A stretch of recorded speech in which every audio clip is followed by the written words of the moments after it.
Hey, what's going on, guys? I'm going to talk to you today about how South Africa is going downhill. And let me explain this, okay? There's a number of things that I want to talk about on that. But, okay, we'll first start with South African Airways, their airline. Recently, they had been given a huge government bailout to improve the facilities and improve the planes and improve the business. Well, since it's gotten the government bailout money, it's actually declined. The only two places that South African Airways is flying to now is Johannesburg and Cape Town. They're not flying to Durban right now. They're not flying to Bloemfontein. They're not flying to Port Elizabeth.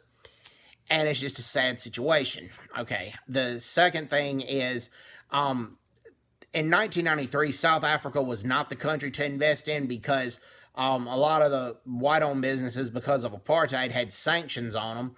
But that at the same time, one of the enemies of apartheid, the ANC, did not embrace private property rights. So South Africa had one of the lowest investor confidences in the world. Well, right now, due to this expropriation without compensation, amongst other things, the international investor confidence in South Africa is the lowest it has been since 1993. Also, South Africa's economy has declined for 70 straight months now. That's over 5 years, almost 6 years, that South Africa's economy has kept declining. But then the ANC keeps having these non-business friendly policies, even though South Africa's economy is steadily declining. Okay. Also, the murder rate has gone up. I believe the average of the murder rate, South Africa now average, I believe, over 60 murders a day, I believe, per day, which is a sad situation.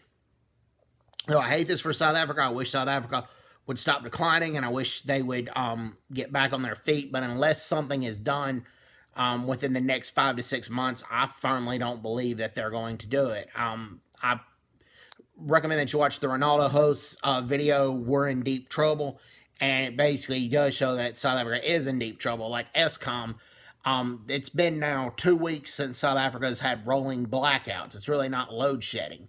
Blackouts is when people go without electricity for a long period of time. And with these rolling blackouts, the average South African is going without electricity 4 to 12 hours per day.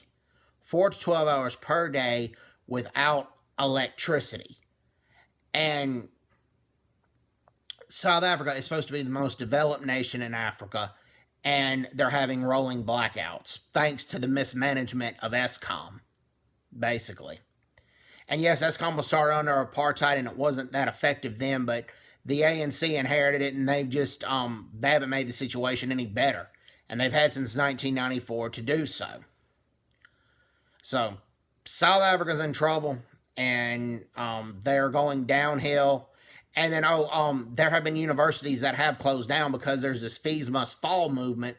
But right now, the South African government's so broke, they cannot afford to pay for every student's higher education. But because these students are wanting free education and they're wanting their way, they respond by destroying health and wellness centers in the university, or just destroying random buildings, which is not going to further their cause any. It's an embarrassing situation. So, hope everyone's doing well. Take care. God bless them. Bye-bye. Bye-bye.